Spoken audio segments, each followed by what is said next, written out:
Welcome to class 7th। चलिए आज जो है हम लोग प्रॉपर्टीज ऑफ मल्टीप्लेक्सन पढ़ते हैं। मल्टीप्लेक्सन की प्रॉपर्टी क्या होती है इसके बारे में हम लोग स्टडी आज करेंगे। तो इसके पहले मैं property of addition and subtraction के बारे में बता चुका हूँ।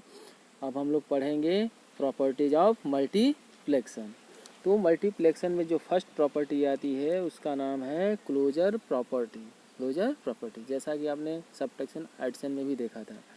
तो क्लोजर प्रॉपर्टी का मतलब यहाँ पे है कि the product of two integer of is of always an integer, यानी कि दो इंटीजर का प्रोडक्ट जो होता है ऑलवेज एन इंटीजर, एक इंटीजर ही होता है। जैसा कि आप यहाँ पे एग्जांपल के थ्रू देख सकते हैं कि 7 इंटू 3 इजकल टू 21 राइट किया गया है।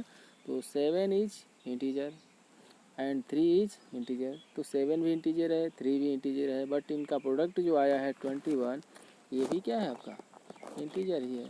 तो this property is known as the closure property, ठीक है। तो आप ये भी कह सकते हैं कि this property follow the multiplication property right now. अब जो है नेक्स्ट जो प्रॉपर्टी आती है that name communicative law of multiplication, यानी कम्युनिकेटिव प्रॉपर्टी है राइट। तो इसमें क्या बताया जाता है, हिंदी में इसको मैं कई बार रिपीट किया हूँ, क्रम विनिमय, ठीक है। क्रम विनिमय ये नियम है, यानी हम जो है इंटीजर के क्रम को क्या कर देंगे, विनिमय कर देंगे, यानी आदान प्रदान कर देंगे, यानी ठीक है। तो चलिए एक एग्जांपल के थ्रू समझिए कैसे। जैसे यहाँ पे हम लिख देते हैं कि 7 इंटू 3 और इसी के इक्वल में हम लिखेंगे 3 इंटू 7। तो देखिए क्या हुआ, इनका जो प्लेस है बस वही चेंज हुआ है। 7 फर्स्ट है यहाँ पे, इक्वल के अदर साइड में जो है कि 7 लास्ट में आया हुआ है राइट। यहाँ पे 3 जो है लास्ट में है, इक्वल के अदर साइड पहले है। तो अब क्या करेंगे, ध्यान देंगे कि लेकिन इनका प्रोडक्ट फाइंड करते हैं। तो 7 3 जा 21 होगा और 3 7 जा 21 होगा, तो इक्वल ही आएगा राइट। तो इसमें क्या होता है, इनके आर्डर चेंज करने के बाद भी ये प्रॉपर्टी जो है मल्टीप्लिकेशन का फॉलो करती है। तो this property known as the communicative property of multiplication. Now देखेंगे associative for multiplication. Associative for multiplication, अब इसमें क्या है कि एसोसिएटिव फॉर मल्टीप्लेक्सन। तो दिस प्रॉपर्टी क्या बताती है कि the multiplication of integer in associative, कह रहा है कि इंटीजर का जो मल्टीप्लेक्सन हो वह एक एसोसिएटिव फॉर्म में हो फॉर एनी 3 इंटीजर्स। यदि हम कोई 3 इंटीजर्स ले लेते हैं, जैसे हमने ले लिया कि ए बी सी ले लिया है, इक्वल में हमने क्या फिर ए बी सी ही मल्टीप्लेक्सन के रूप में लिखेंगे, जहाँ पे आप यहाँ पे देख सकते हैं ए इंटू और बी इंटू सी है, but b into c in bracket. Other side equal में देखेंगे a into b into c यहाँ भी है, बट यहाँ पे क्या है कि इधर के दो इंटीजर लास्ट के ब्रैकेट में हैं, और इक्वल के अदर साइड में देखेंगे कि दोनों इंटीजर जो पहले आए हैं उनको ब्रैकेट में रखा गया है। फिर भी इनके वैल्यू में कोई भी डिफरेंस नहीं आएगा। जैसे हमने यहाँ पे एक एग्जांपल के थ्रू समझ लेते हैं, 2 into 3 into 5 equal 2 into 3 into 5। बस सबको कुछ करना नहीं है, इधर के लास्ट के दो इंटीजर को ब्रैकेट में कर दीजिए, यहाँ के इक्वल के अदर साइड को पहले। आप इसको चेंज भी कर सकते हैं, यदि इधर पहले करते हैं तो उधर लास्ट में करेंगे। नाउ अब ध्यान देंगे कि 2 इंटू 3 5 जा 15 और अदर साइड में हो जाएगा 2 3 जा 6 इंटू 5। दोनों का मल्टीप्लिकेशन किया जाए तो 15 2 जा क्या आता है 30 आता है, और 6 5 जा ये भी क्या आता है 30 आता है। तो आपने देखा कि दोनों तरफ क्या है इक्वल वैल्यू आई है। तो इसमें जो है आपको मिनिमम 3 इंटीजर्स जो है टेक लेना है, तो ले लेंगे। उसके बाद जो है इनको ब्रैकेट में ही रखना है। इस फॉर्म में रखने का मतलब यह प्रॉपर्टी किस नाम से जानी जाएगी, associative for multiplication. Now student next property is distributive property for multiplication. तो ये आ गया है डिस्ट्रीब्यूटिव प्रॉपर्टी। इसमें क्या करना है कि आपको नंबर्स जो हैं मल्टीप्लेक्शन के उनको जो है डिस्ट्रीब्यूट करना है। जैसे आप एक नंबर आपको दे दिया जाए कि यहाँ पे 3 राइट है, राइट, इनटू है, और अदर साइड ब्रैकेट में मान लीजिए 2 + 3 राइट कर दिया गया इस तरह से। तो इनको जो है हम लोग क्या करेंगे, डिस्ट्रीब्यूट करेंगे। यानी ब्रैकेट से पहले जो भी इंटीजर है तो मल्टीप्लेक्टिव रूप में है, तो उसका जो है ब्रैकेट के अंदर जितने भी डिजिट प्लस या माइनस के थ्रू लिखे गए हैं वो कैसे मल्टीप्लाई होगा।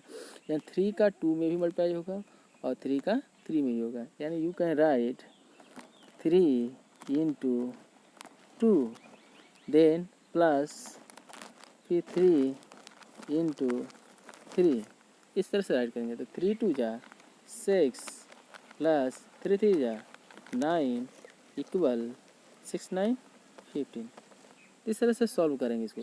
यानी कहने का मतलब ये है कि जो ब्रैकेट के पहले जो भी डिजिट है यदि मल्टीप्लेक्शन रूप में है तो उसका जो है ब्रैकेट के अंदर जो भी डिजिट है उनमें मल्टीप्लाई होगा।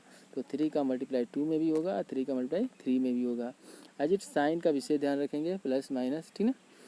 अब जो है तो इस प्रकार होगा। आप ऐसे भी कर सकते हैं, 3 2 कितना हो जाएगा, 5 होगा, और प्लस यहाँ पे 3 होगा तो 3 5 = 15 तब भी आएगा। बट हमें डिस्ट्रीब्यूटिव प्रॉपर्टी को शो कराना है तो आप ओनली राइट दिस फॉर्म, इस फॉर्म में ही राइट करेंगे। Now next property, existence of मल्टीप्लेक्शन identity.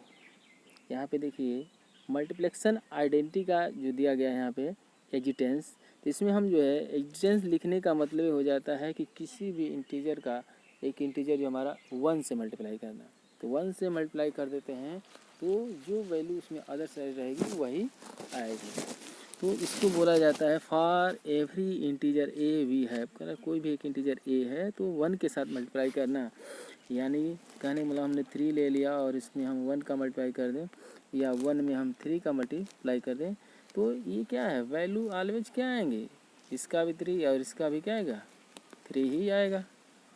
तो 1 के साथ मल्टीप्लेक्शन करने पर इस प्रॉपर्टी का नाम हो जाता है existence of मल्टीप्लेक्शन identify. Now student अब इसी के बाद चलते हैं एग्जिस्टेंस ऑफ मल्टीप्लेक्शन इनवर्स। तो ध्यान देंगे यहाँ पे मल्टीप्लेक्टिव इनवर्स ऑफ नॉन, कह रहा है of a non zero integer a is the number. कह रहा है कि हमने एक नंबर ए ले लिया और उसका जो है मल्टीप्लेक्टिव इनवर्स कर दिया।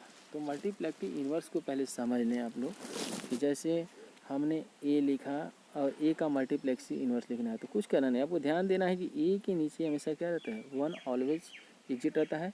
तो अब जो है कि ऑलवेज यहाँ पे स्थित रहता है तो 1 को क्या करेंगे, मल्टीप्लेक्टिव इनवर्स से 1 को ऊपर कर देंगे और ए को नीचे कर देंगे, राइट। तो ये इस नंबर का यानी कि इस ए का क्या हो जाएगा, मल्टीप्लेक्टिव इनवर्स हो जाएगा, यानी कि ए का 1/a हो जाएगा। और जबकि अब पिछली एडिटिव इनवर्स में आपको बताया गया था कि एडिटिव इनवर्स में क्या होता है कि जो वैल्यू पॉजिटिव में है उसे निगेटिव में लिख दीजिए और जो निगेटिव में है उसे पॉजिटिव लिख दीजिए। बट मल्टीप्लेक्टिव इनवर्स में देखेंगे कि इसे जो है क्या करना है कि न्यूमरेटर को डेनोमिनेटर बनाना है, डेनोमिनेटर को न्यूमरेटर बनाना है, राइट स्टूडेंट्स। तो ध्यान देंगे यहाँ पे एक और भी बताया गया है कि -5 का मल्टीप्लेक्टिव इनवर्स क्या होगा। तो आपको पता है इसके नीचे क्या होता है 1, तो 1/-5 हो गया स्टूडेंट। तो सो दैट ये बेसिक रूप है, बस आपको इतना ही समझना है। आगे जो नेक्स्ट प्रॉपर्टी आती है उस प्रॉपर्टी का नाम है प्रॉपर्टी ऑफ जीरो। तो फॉर मल्टीप्लेक्शन तो यहाँ पे जीरो की जो हम प्रॉपर्टी पढ़ते हैं वो एज इट कि किसी भी नंबर में किसी भी इंटीजर में यदि इस जीरो से मल्टीप्लाई कर दिया जाए तो ऑलवेज क्या होता है, जीरो हो जाता है। क्या हो जाता है, जीरो हो जाता है। यदि हम कहें 3 में हम जीरो का मल्टीप्लाई कर दें या जीरो के साथ 3 का कर दें तो वनली क्या आएगा, इसकी भी वैल्यू इसकी वैल्यू जीरो ही आएगी। तो ध्यान देना है कि जीरो के साथ किसी का भी या किसी भी इंटीजर के साथ मल्टीप्लाई कर दिया जाए तो उसका प्रोडक्ट ओनली जीरो ही आता है स्टूडेंट। और ये ध्यान देना कि जीरो साइनलेस होता है, इसमें कोई भी चिन्ह नहीं लगाते हैं, राइट। अब जो है आगे इसके बाद एक्सरसाइज 1.3 आता है स्टूडेंट, जिसको आपको सोल्व करना है, ठीक ना। तो इस एक्सरसाइज को आप सोल्व कीजिए, कहीं पे भी कन्फ्यूजन होता है तो फिर जो है आप क्वेश्चन शेयर कीजिए जिसको बताया जा सके, ठीक ना। कोई भी क्वेश्चन नहीं समझ में आ रहा है तो तुरंत आप कमेंट में लिखिए क्वेश्चन नंबर 3 सर इसको सॉल्व कीजिए, तो मैं सॉल्व करूँगा, उसका वीडियो बनाकर आपको भेज दूँगा। ठीक, थैंक यू।